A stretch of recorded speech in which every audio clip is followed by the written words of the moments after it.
Meu irmão, minha irmã, nós estamos dando início ou continuidade à exposição do livro do Apocalipse. Nós estamos no módulo de número 6, a criação e a redenção. Este é o vídeo de número 3 desse módulo 6. Nós temos falado sobre o reino de Deus, contextualizamos a queda do homem, a razão por que o mundo jaz no maligno, e vimos que o Senhor foi e resgatou-nos do império da morte e nos transportou para o Filho do reino do seu amor, e assim nós estamos inseridos no reino de Deus. Falei sobre o processo de santificação, que é sermos separados para uso próprio do Senhor, que é obra do Espírito Santo em nós, com a nossa coparticipação, com a nossa vontade. Vamos ver agora a questão do discipulado cristão. No Novo Testamento, discípulo é todo aquele que atende ao chamamento do Senhor. O nosso objetivo é ser como mestre. A meta do discípulo é assemelhar-se ao mestre. Se você puder me acompanhar através da sua Bíblia, nós podemos ver isso em Mateus, capítulo 10, verso 25, que você esteja curtindo essa live, demonstrando que você está efetivamente participando e acompanhando na sua própria Bíblia a instrução que eu estou passando. Mateus capítulo 10, verso 25. 10, 25. Basta aos discípulos ser como seu mestre e o servo como seu senhor. Ou seja, todos nós temos Jesus como o modelo que nós temos que mirar, nos moldar, seguir, acompanhar. Compreendido a extensão do processo de justificação, o discípulo está apto a passar por transformações graduais, se conformando com o Senhor Jesus. Em Hebreus capítulo 12, versículo 14, se você puder encontrar na sua Bíblia, me acompanhando, Hebreus capítulo 12, versículo 14, diz assim, Hebreus capítulo 12, versículo 14, segui a paz com todos e a santificação, sem a qual ninguém verá o Senhor. Vamos entender um pouco o que significa o processo de discipulado. Talvez você se pergunte como que eu posso me aplicar ao discipulado e ser transformado de glória em glória. O Paulo, escrevendo em 2 Coríntios, o capítulo 3, versículo 18, ele diz que nós somos transformados de glória em glória como pelo Espírito, na imagem de Cristo. Então, permita-me eu compartilhar com você como eu passei por uma mudança radical no meu conceito de vida. Eu me converti aos 18 anos de idade. Eu fiz teologia em 1983 a 86. Me formei em teologia. Eu também sou formado em administração de empresa e ciências contábeis. Tenho mestrado em administração de empresas. Mas, quando eu estava trabalhando na iniciativa privada, eu fui convidado a ser diretor de orçamento de uma prefeitura, da prefeitura de Dourados, Mato Grosso do Sul. E no primeiro ano eu atuei como diretor de orçamento da prefeitura. No ano seguinte, o secretário saiu candidato e eu fui nomeado secretário municipal de planejamento. E nesse cargo eu fiquei por 3 anos. Quando estava chegando ao final do terceiro ano, eu percebi que ia terminar a administração, eu não ia continuar na administração seguinte, então eu perguntei ao Senhor o que seria de mim, o que eu faria nos anos seguintes. E na sala onde eu estava, eu tinha uma Bíblia, eu abri a Bíblia e ao abrir a Bíblia me deparei com esse texto. Eis que farei de ti um trilho cortante e novo. Isaías 41, o versículo 15. Se você puder abrir o texto, Isaías 41, o versículo 15. Eis que farei de ti um trilho cortante e novo, armado de lâminas duplas. Os montes trilharás e moerás, e os outeiros reduzirás a palha.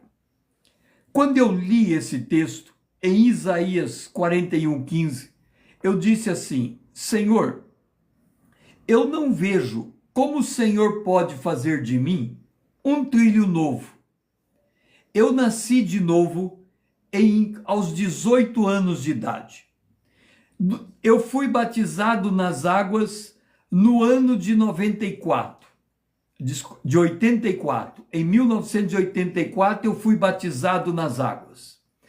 Depois que eu me integrei a uma igreja evangélica, ao longo da minha jornada dentro da igreja, eu fui curado de todos os traumas que eu lembrava que eu podia ser curado, e não foram poucos.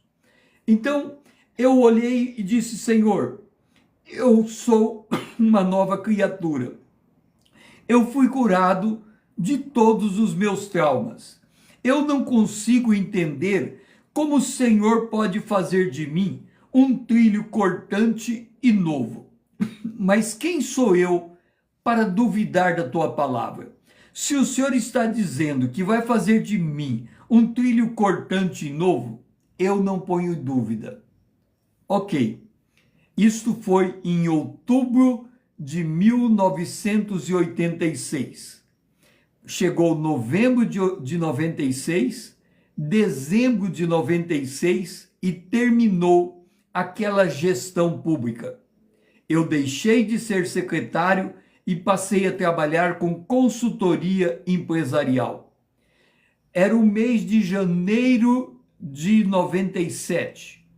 Passou o mês de fevereiro de 97, ou seja, 5 meses depois do Senhor me dar essa promessa.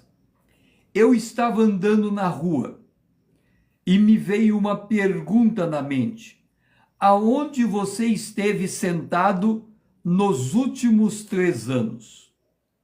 Eu pensei comigo, nesses últimos 3 anos, eu estive como secretário municipal de planejamento.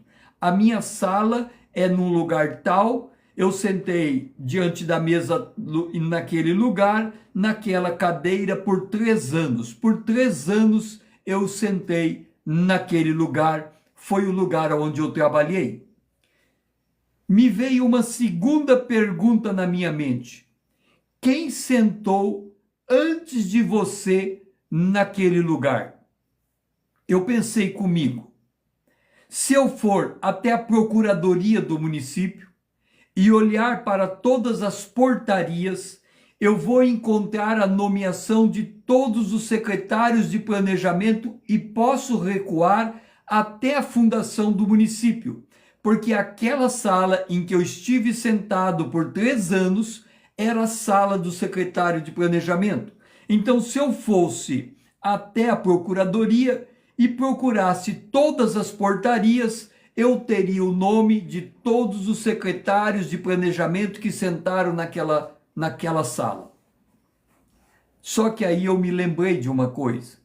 Em 1967, o meu pai sentou naquela sala. Quando eu me lembrei que eu tinha sentado na mesma sala que, isso em 96, de 93 a 90, de 94 a 96, eu sentei naquela sala. Em 67, o meu pai sentou naquela sala. Então eu não queria ouvir a terceira pergunta. Mas a terceira pergunta me veio: você quer ser a imagem do teu pai ou a minha imagem conforme a minha semelhança? O ano de 97, eu tinha 36 anos de idade. Naquela pergunta, caiu por terra 36 anos de vida. Não ficou nada de pé. Tudo que eu olhei do meu passado até aquele dia, eu tinha feito tentando imitar o comportamento do meu pai. O drama é que quando você imita o comportamento de uma pessoa, aquilo não é formado dentro de você. Você sabe como ela age, mas você não sabe como ela sustenta a atitude que ela toma. E aí eu me arrependi diante do Senhor e disse: eu não quero ser a imagem do meu pai terreno, eu quero ser a imagem de Deus. Naquele dia, eu aprendi uma lição importante que veio se cristalizando nos anos seguintes. Aquilo que o olho não viu, aquilo que o ouvido não ouviu, aquilo que não subiu no coração do homem, é o que Deus preparou a quem Ele ama. Agora eu faço uma pergunta a você. Como é que você sabe que você está diante de algo que você nunca viu? Como é que você sabe que está diante de algo que você nunca ouviu? E como é que você sabe que está dentro de algo que você nunca pensou? A única maneira de você responder esta pergunta é de você ter certeza do que você viu, ter certeza do que você ouviu e ter certeza do que você pensou. O que Deus preparou é o contrário, é o oposto do que você viu, do que você ouviu e do que você pensou. E o que é que eu tinha visto, ouvido e pensado? O que eu tinha visto, ouvido e pensado era o comportamento do meu pai. Eu sabia quem era o meu pai e eu queria ser igual a ele. Portanto, o que Deus tinha para construir na minha vida era o oposto do que era o meu pai. Portanto, eu não sabia mais quem eu era. Em 1 Pedro, capítulo 1, versículo 18 diz: sabendo que não foi mediante coisas corruptíveis, como prata ou ouro, que fostes resgatado do vosso fútil procedimento que vossos pais vos legaram.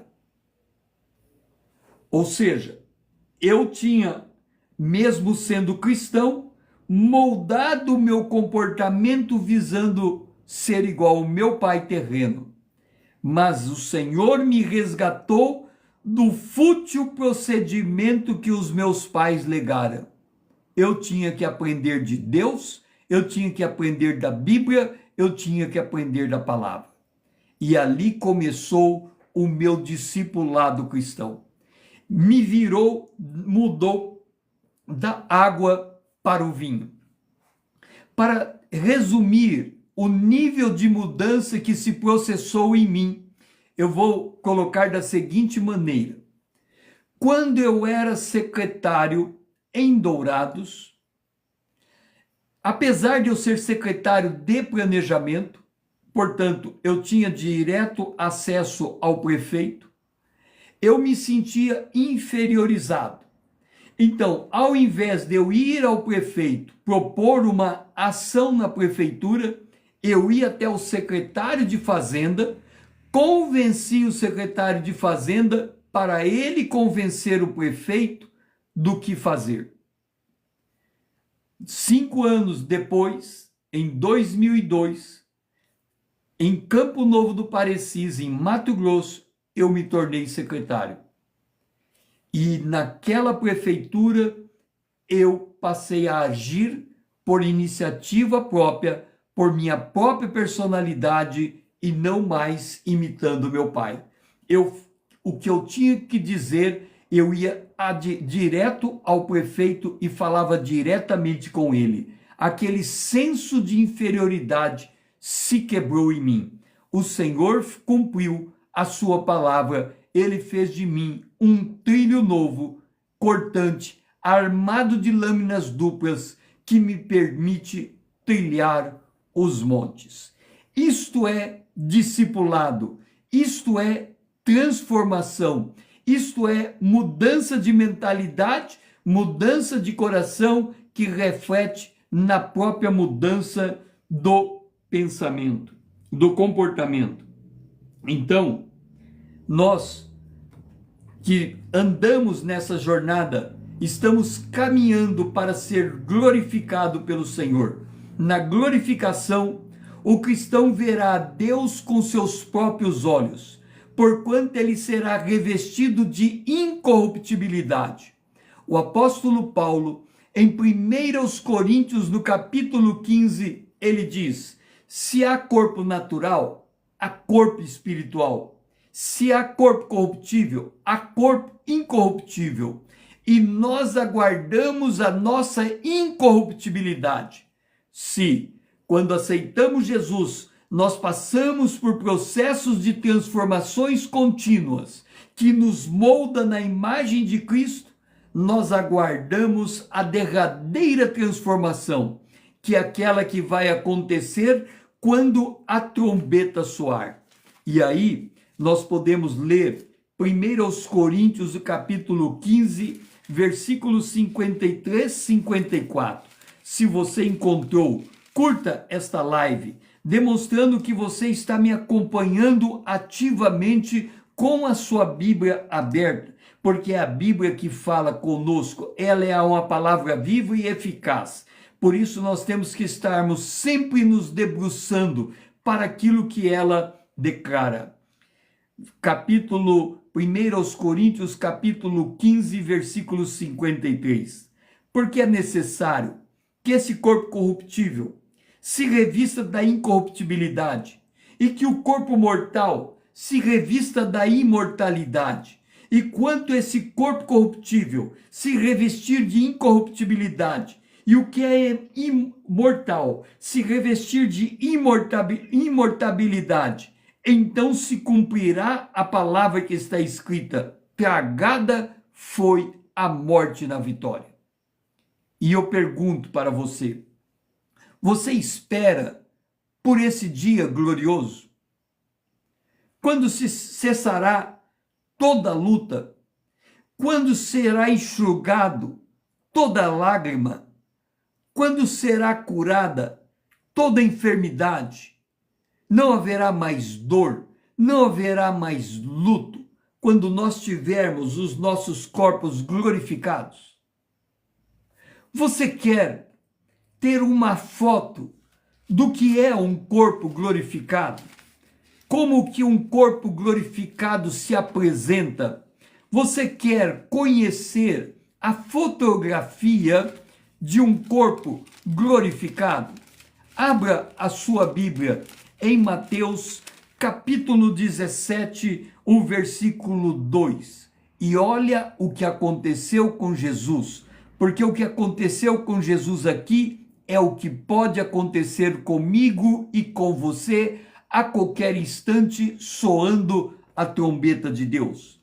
E foi transfigurado diante deles o seu rosto, resplandecia como o sol, e suas vestes tornaram-se brancas como a luz. Você está guardando esse dia glorioso? Quando você olhar para o seu corpo brilhando, o seu rosto como o sol, e você passar por essa profunda transformação, se encontrando com o Senhor nos ares, pronto para ir até o trono de Deus, recebendo os seus galardões? Nós temos que compreender que nós passamos por um processo. Primeiro somos convertidos ao Senhor.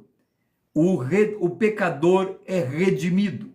Desde a queda no Jardim do Éden até a segunda vinda, tem sido colocado este plano de redenção.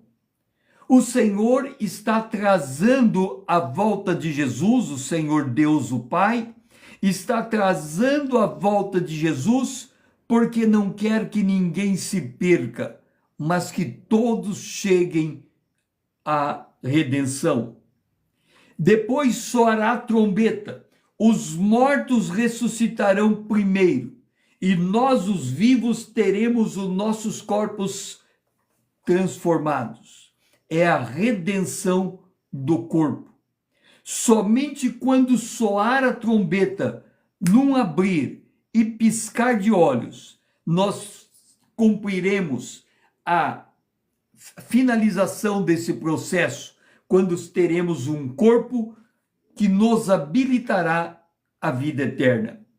Então virá o Senhor com seus anjos em glória, e esses anjos que estão vindo com o Senhor somos nós, a noiva do Cordeiro, para trabalharmos ou para cumprirmos com a redenção da terra, com a segunda vinda que o Senhor haverá de vir. Ele resgatará a terra, quando os reinos do mundo passarão a ser do Senhor Deus e Pai e do seu Cristo.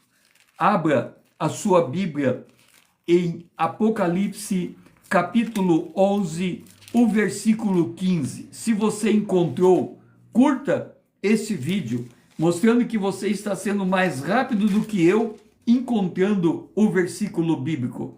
Apocalipse, capítulo 11, o versículo de número 15. O sétimo anjo tocou a trombeta, e houve no céu grandes vozes dizendo: o reino do mundo se tornou do nosso Senhor e do seu Cristo, e ele reinará pelos séculos dos séculos. Você está pronto para esse dia de glória? Você consegue se ver vindo montado nos cavalos junto com o Senhor? A descrição desse retorno glorioso está em Apocalipse, no capítulo 19. E vi o céu aberto, e eis um cavalo branco. E verso 14, e seguia-no os exércitos que há no céu, montando cavalos brancos, com vestiduras de linho finíssimo, branco e puro. Quando eu li para você Mateus capítulo 17, eu disse que ali estava retratado no verso 2, como você se apresentará nesse dia glorioso. E aqui em Apocalipse capítulo 19, no versículo 15, diz como que você volta com o Senhor, montando cavalos brancos, com vestiduras de linho finíssimo, branco e puro. Esta é a nossa esperança. E assim, sempre que eu termino um módulo, eu faço do apóstolo Paulo a minha oração. Romanos capítulo 15, o versículo 30 em diante. Rogo-vos, irmãos, por nosso Senhor Jesus Cristo e pelo amor do Espírito, que luteis juntamente comigo nas vossas orações por mim a Deus, para que eu seja livre dos rebeldes que estão na Judéia, e que este meu ministério seja aceitável aos santos, a fim de que, pela vontade de Deus, eu chegue até vós com alegria e possa entre vós recobrar as forças, e o Deus de paz seja com todos vós. Esse vídeo, essa live fez sentido? Curta, compartilhe, alguém precisa ouvir isto também e se fortalecer nessa esperança gloriosa. Siga-me para que possamos crescer juntos na graça e no conhecimento do nosso Deus. Salve, para você rever tudo aquilo que foi dito. Escreva, compartilhe as suas impressões de tudo isso que você está ouvindo, para que eu possa ferir o seu entendimento da palavra de Deus. O meu lema é: conhecendo a palavra para sermos transformados pelo poder de Deus na imagem de Cristo. Eu sou o pastor César Azevedo. Grato por me ouvir e até a próxima.